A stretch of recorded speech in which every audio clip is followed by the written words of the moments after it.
আমলকির গুণাগুণ আমরা প্রত্যেকেই জানি।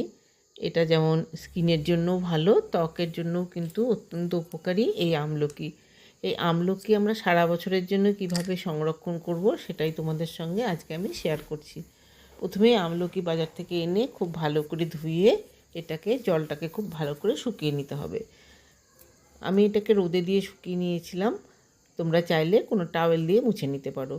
জল থাকলে কিন্তু এর মধ্যে ফাঙ্গাস ধরে যাবে, সেই জন্য জলটাকে খুব ভালো করে মুছে নিতে হবে। এরপর চাকু দিয়ে পাতলা পাতলা করে কেটে নিচ্ছি। তোমরা বটি দিয়ে বা যার যেরকম সুবিধে হবে সেইভাবেই আমলকিগুলো কেটে নেবে।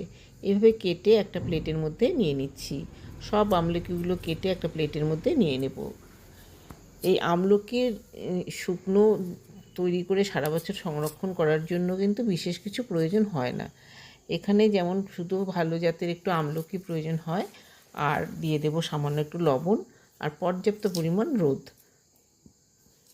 পরিমাণ রোদে আমলকিগুলোকে শুকিয়ে রেখে দিলে এটা সারা বছরের জন্যই খুব সুন্দরভাবে সংরক্ষণ করা যায়। আমলকিগুলো দেখতেই পাচ্ছ আমি টুকরো করে কেটে নিচ্ছি। এবার আমলকিগুলোকে একটা প্লেটের মধ্যে নিয়ে নেব। প্লেটের মধ্যে নিয়ে সব আমলকিগুলো কাটা হয়ে গেলে বেশ খানিকটা পরিমাণ বিট নুন দিয়ে দেবো। তোমরা নর্মাল নুনও এখানে দিতে পারো, আর কোনো উপকরণ কিন্তু এখানে প্রয়োজন হবে না।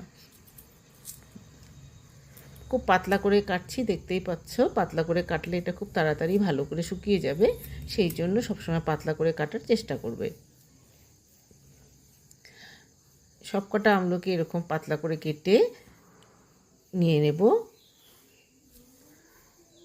আমি এটা সকাল সকাল করছি, কারণ সকালের দিকে এই শীতকালে রোদটা ভালো থাকে, কিন্তু অন্য অন্য সময় বিকেল যত বেলা গড়াবে তখন কিন্তু শীতকালে রোদের তাপটাও কমে যাবে।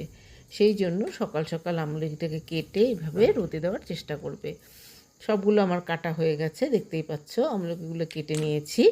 এবার এর মধ্যে দিয়ে দেব বিট লবণ।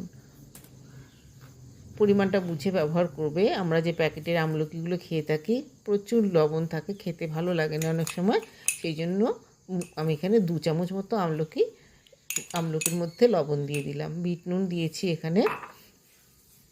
এবার ভালো করে চামচের সাহায্যে মিশিয়ে নেব। খুব ভালো করে মিশিয়ে নিতে হবে, দেখতেই পাচ্ছ। আমি রোদের মধ্যেই এটা কাটছি আর তৈরি করছি। খুব ভালো করে এটাকে লবণ দিয়ে মাখিয়ে নিতে হবে, সব জায়গায় যেন লবণটা সমানভাবে ছড়িয়ে যায়। হাত দিয়ে করার চেষ্টা করবে না। যে কোনো আচার বা এই টাইপের জিনিস করতে গেলে একটু চামচ ব্যবহার করলে এগুলো কিন্তু ভালো থাকে, না হলে এগুলো ছাতা পড়ে যায়। সেই জন্য হাত দিয়ে করবে না, একটা চামচ জাতীয় কিছু দিয়ে এভাবে নেড়ে লবণটাকে ভালো করে মিশিয়ে দেবে। আমার সম্পূর্ণ লবণটা মেশানো হয়ে গেছে, দেখতেই পাচ্ছ। আমি এখানে 250 গ্রাম মতো আমলকি নিয়ে করেছি। বেশি পরিমাণ করলে কিন্তু একটু বেশি লবণ ব্যবহার করতে হবে। আমরা টিভি দেখতে দেখতে বা অন্য সময় যখন আমরা সময় কাটাই বা রোদে বসে থাকি, তখন কিন্তু আমলকিগুলোকে এইভাবে পাতলা পাতলা করে কেটে নিতে পারি।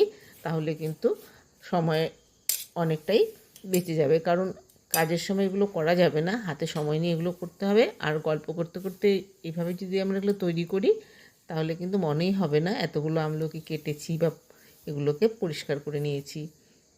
এবার আমার সব করা হয়ে গেছে, লবণটাকে ভালো করে মাখিয়ে নিয়েছি। এবার পর্যাপ্ত রোদের মধ্যে দিয়ে দিয়েছি।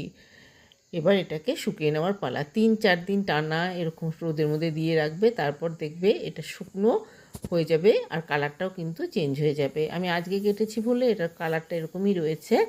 2-4 দিন পর দেখবে কালারটা চেঞ্জ হয়ে একটু অন্যরকম কালচে কালার